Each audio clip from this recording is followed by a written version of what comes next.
Syria's new leaders face a daunting challenge. After nearly 14 years of civil war, the impact of mass displacement, violence, conflict damage, and international sanctions have been devastating on the country.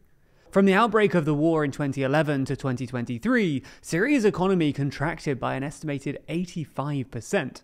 UN agencies estimate that more than 90% of Syrians live under the poverty line, and millions don't know where their next meal will come from. Major currency depreciation has also fueled inflation and significantly eroded Syrians' purchasing power. The country's population also drained, with more than 5 million Syrians having fled. And last month, it was reported that Syria's central bank had just $200 million left in foreign exchange reserves. The war dealt massive damage to Syria's infrastructure too, and major pillars of the country's economy, like oil and agriculture, effectively collapsed. And with all of that damage, the estimated cost of rebuilding the country ranges from $250 to $400 billion. So in this video, we're going to explain the new Syrian government's plans to rebuild the country and its economy, and the major challenges they may face along the way.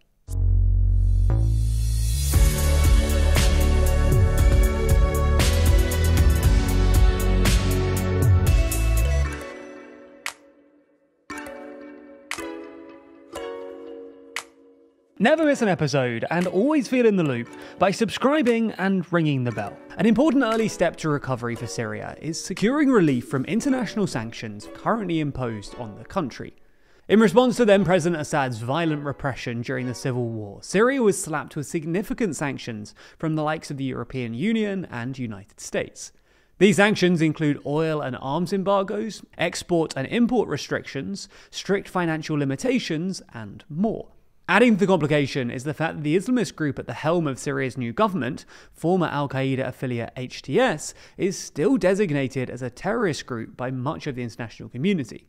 So far, the country's new leaders, including transitional president Ahmed al-Sharaa, have all been saying the right things, promising to build a well-governed Syria free of oppression that respects the rights of all, which has helped push the international community towards some cautious sanctions relief. EU foreign ministers have agreed on a roadmap, beginning with the suspension of restrictions on sectors like energy and transport.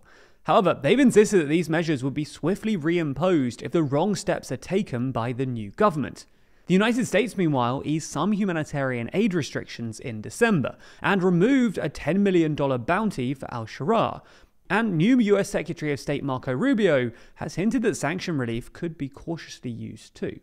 One thing that's clear is that Syria will need significant international assistance to aid with its recovery, though.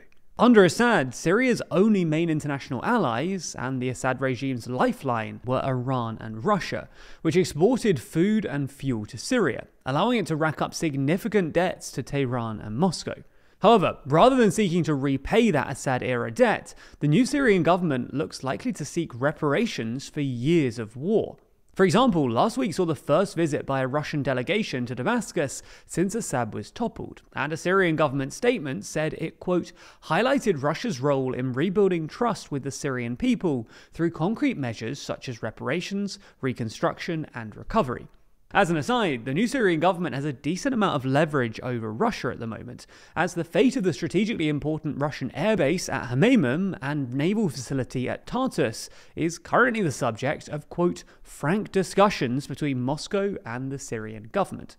Now, Syria's economy under Assad was subject to stringent government control and evolved into what looked a lot like a closed, corrupt narco-state, with the government becoming a producer and pusher of an amphetamine-like stimulant called Captagon, which, according to the AFP, was Syria's largest export in 2022.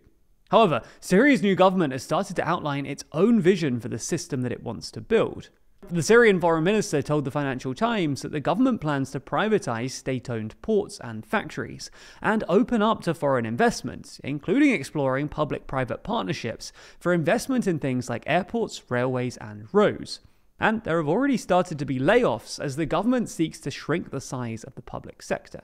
Now, it's worth pointing out that opening up the economy and carrying out privatization is not a fix-all solution, and actually comes with some significant risks. For starters, layoffs are unsurprisingly going to anger those who are losing their jobs, and Reuters reports that the first layoffs have already triggered protests from government workers, including over fears of a sectarian jobs purge, something that could further inflame inter-community tensions. And any shock therapy like rapid market reform risks spurring, at least in the short term, recession, unemployment, and societal suffering, similar to what happened in post-Soviet nations in the 1990s.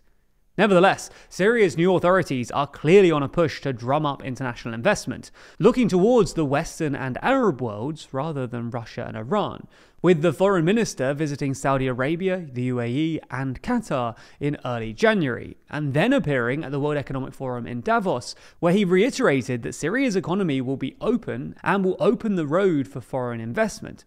Turkey is also expected to play an important role in Syria's economic recovery. The Turkish foreign minister met with the new Syrian authorities in December and later agreed on a roadmap to revive bilateral trade.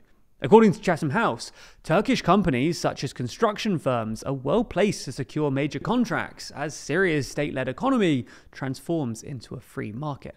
But it's important to remember that the rebuilding effort is not just a question of numbers and investment. What will be absolutely crucial to post-war reconstruction is political stability, unity, and inclusivity. For starters, only a genuinely inclusive political transition will secure the lifting of suffocating sanctions, and investment is unlikely to come flooding in without stability and security. And then there's the fact that despite Assad's ouster, Syria remains fractured, literally, with the Kurdish-led SDF still in control of much of northeastern Syria, and therefore controlling most of Syria's oil and gas, which could play a crucial role in financing Syria's recovery. There are ongoing tentative talks between the Syrian government and SDF over the future of the autonomous region, with al-Sharaa saying that he does not want bloodshed and wants to give time for negotiations to find a middle ground. Exactly how this resolves is the next big question, though. There's uncertainty over how SDF's well-armed fighters will be integrated into Syria's security framework, how the territory would be administered, and so on. Adding to this complication are the security interests of outside powers. The US, for instance, has boots on the ground in the region and views the SDF as a key partner in countering the Islamic State, while Turkey views the group as a security threat and an extension of the Kurdistan Workers' Party, which has fought a long-running insurgency against Turkey. So ultimately, finding some kind of peaceful and inclusive settlement in Syria, while a daunting task, is a crucial step to national reconstruction.